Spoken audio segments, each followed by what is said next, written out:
All right, guys, welcome back again to the channel. Good morning, good afternoon, good evening. I hope everybody is doing well. As usual, back to let you know some of the stories making the rounds right now. As regards the Super Eagles, Super Falcons, who of course are preparing right now to play Zambia this Friday, 5 p.m. is the time, and it's going to be a crunch tie between these two nations. It's going to be very, very difficult, very challenging for both of them, I'm sure, because Zambia is very informed. I think they are easily the most informed nation in this Women's African Cup of Nation, and they've proven that over the group stages. We've seen them play some really interesting style of play. They've been scoring goals. Goals haven't been really difficult for them. As a matter of fact, we have like two of their players who have scored 3 goals each. So this is just what we consider, and then we know we imagine how difficult it's going to be for the Super Falcons to play these girls. But uh, anytime, any day, take nothing away from the Super Falcons of Nigeria, especially when it comes to representing, representing the country. In Africa, we are still currently number one, in terms of ranking, and uh, in the competition, we've not been the poorest. We've not been that bad, in my opinion. Although we've not been as good and as prolific as we used to be. But in our first 2 games, we won them, and then drew the last one, much recent one against um, Algeria. Took 7 points out of it to top the group, and then that's why we are meeting the Zambian team who took second in their own group. So that's what it is. Although I would have preferred that we met I would say, easier team, but again, there's no easy team in this kind of competition. But if we had met Zambia in the final or something like that, or maybe in the semis, it would have made more sense, instead of meeting this early on. But um, both parties are preparing. We have our Super Falcons in their camp, currently preparing. Coach Madugu drilling the girls, working working on some tactics and and some master plan to try to see how to get the victory for this one. Also, in the Zambian corner, they're also training well, trying to see how they can prove doubters wrong because, like it or not, they are the ones that are the underdog in this encounter and they know it themselves. And if you even take a look at what has been said recently, uh, one of their players, the person of Rachel Nachula, has come out to speak to the media where she says that, they are not afraid, that they don't fear the Super Falcons of Nigeria, that they are relishing their chances to come on Friday and get the result. She's referencing the last Nations Cup where I think we played in the losers final, for the third position, and then they beat us in that one. So she's referencing that as a point of contact to show that they had done it before against our team and that they believe that they can also do it this Friday, that it's not undoable.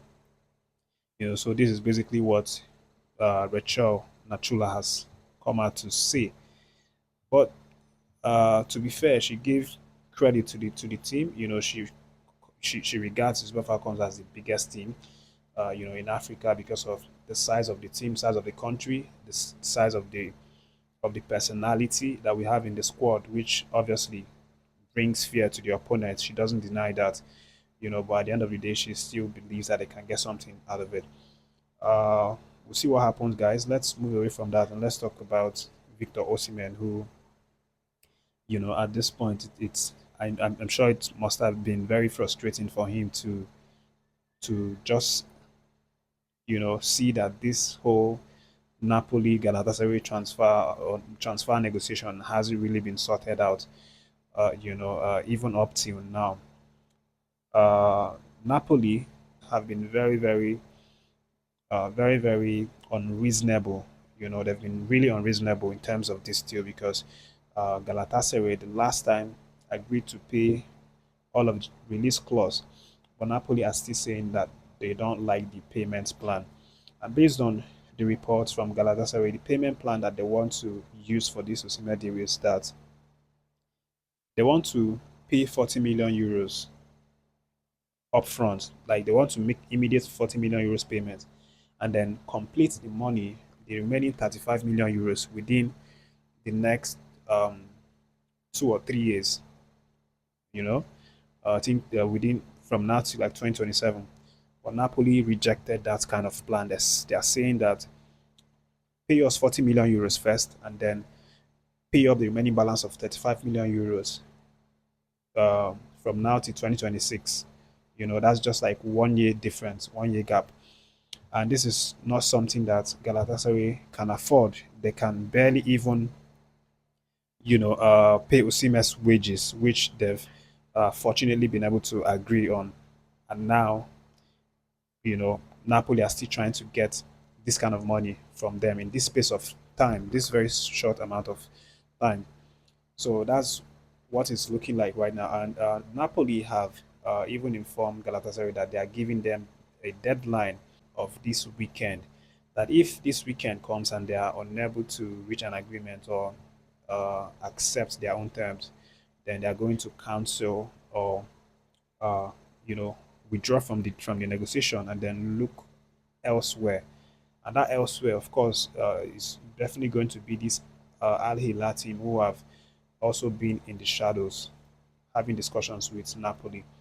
Although Victor doesn't want to go to Al Hilal, but it doesn't look like Napoli care too much about what Osimhen feels or what he wants, for himself in terms of this move. So that's what's happening right now, and this negotiation doesn't look like what will be concluded in the nearest future. I think it's going to even go beyond this weekend, because of how it's been. And there's another funny clause that Napoli, apparently even included in the deal if it were to work. And one is the fact that they've now pressurized Galatasaray to agree to add a sell-on clause of 20% on Victor Osimhen's deal. This means that if they eventually sell Victor Osimhen to Galatasaray and Galatasaray are to sell Osimhen in the future, Napoli will by rights earn some percentage, maybe up to 20% of the sale. This is very, very inappropriate. It doesn't seem like it's, a deal that you want to do if you really want to sell someone. It's very, very greedy. It's very unacceptable, in my own opinion, for them to ask for something like that. And of course, as you would expect, Galatasaray rejected that kind of proposal. And then the next thing that they did again is that they are saying that if we sell Victor Osimhen to you, we don't want you selling him back to the Serie A. No account should you sell him back to Serie A. We don't want him playing for any other club in Serie A. So they are including a clause called the no Serie A clause or the anti Serie A clause. So this will prevent Victor Osimhen from being sold by Galatasaray directly into another club in the Serie A. And then there's also something that has happened with this deal. Because of the frustration from both sides, the fans as well are involved in all of this. Of course, the Galatasaray fans want Victor Osimhen to come to the club on a permanent basis, and they know fully well that Napoli are the ones preventing this deal from working because of their unreasonable demands. You know, so one fan who was very angry and couldn't control himself had to find the WhatsApp number of the son to the president of the Napoli team, Eduardo De Laurentiis, and then sent a couple of threat messages to his WhatsApp, telling him that, he and his dad should let Osimhen go. That if they don't allow Osimhen to go, that they are going to regret it. That they won't know what hit them, things like that. But it was an exchange. The son of the president of Napoli also made his own exchange as well, as you can see. So it's just very heated. Like it's such a shame, to even think that this is going to get to this point where there will be threats to life and things like that. But let's keep our fingers crossed and then hope that Napoli will come to their senses, and reason with Galatasaray to allow Victor Osimhen to go without it resulting to any of these kinds of threats that we're seeing.